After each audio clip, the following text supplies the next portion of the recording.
have you ever kept track of how much time you spend looking at a screen? Like actually logged what you're doing and for how long? Well, that's what I did over the last few days. And on an average day, I spent about an hour on Instagram, way too much time on Twitter, over 3 hours, and a little over an hour or so on Netflix. So in total, I'm spending over 5 hours every day in front of a screen. And that's not counting text messages or listening to music. That's literally a quarter of my day, every day. So what's all this screen time doing to me? Well, I asked who I always ask, Google. And the results fell into 2 buckets. The first bucket blamed smartphones, video games, and social media for increases in depression, anxiety, and even obesity. The second bucket said that screen use might help improve how we feel about ourselves by keeping us connected with people. So, what does the scientific research say? Is all this screen time really bad for us? Okay, first things first. Screen time as a term isn't that useful because it doesn't really tell you what you're doing on screen. It's kind of like if someone asks you what you had for lunch and you say, food. That doesn't really provide any real info. And not all screen time is created equal. Context matters. Spending 4 hours creating a video for YouTube is way different than spending 4 hours watching cat videos. How you feel about and how you process each of those situations won't be the same. So lumping them under screen time doesn't make much sense. If researchers want to figure out what spending so much time on our screens is doing to us, they need to break down a few variables. What's the specific screen activity? Are we passively scrolling and looking at pictures? Or are we commenting and posting? How long and how often are we on the screen? Because there's so much to untangle, the research is kinda all over the place. You can find individual studies that support and contradict just about every conclusion linking screen time and health. To quote the director of the National Institutes of Health, the research is quite limited, has not been conclusive, and further study is needed. That's why it's crucial to look over a body of research to identify trends. All right, so let's get to it. Our digital lives can take a physical toll on us, and I'll be the first to admit, I'm usually on my phone right before I go to bed, even though multiple studies have shown that that leads to bad sleep.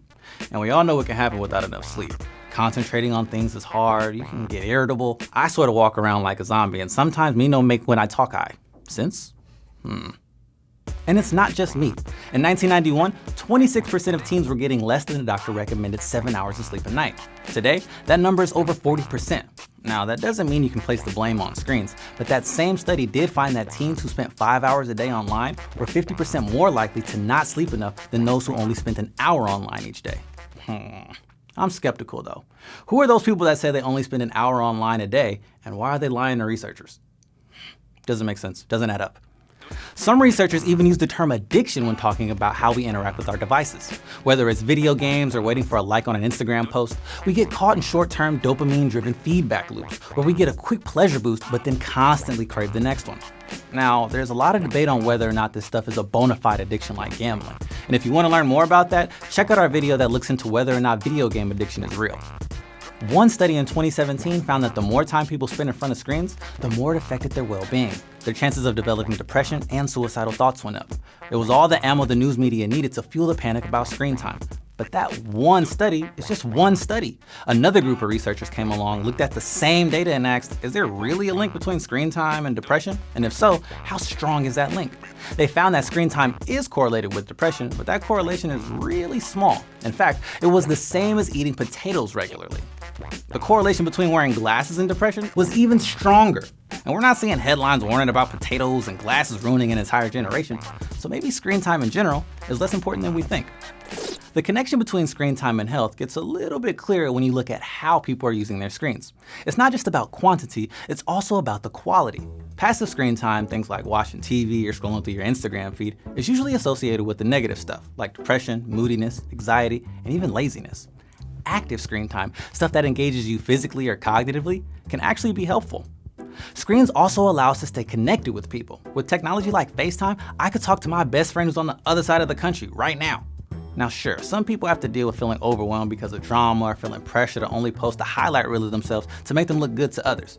But in many studies, a majority of teens say that social media mainly helps the relationships they already have with their friends.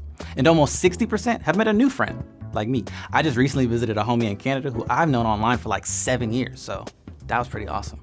Shout out to Shannon. And when you look at stuff like multiplayer video games, Twitch streams, or Reddit, wandering around online allows you to find your tribe. If you don't quite fit in where you live or you live in a small or isolated community, quality screen time might be essential to keeping you sane. So, what do you think? What screen activities do you value, and what do you want to cut out? Let us know in the comments below. Oh, we want to give a shout out to Common Sense Education, who we collab with on this episode. Thanks a lot, guys. And we have 2 more episodes with them coming out, so stay tuned for those. And if you're a teacher, check us out on KQED Learn. Until next time, guys, peace out.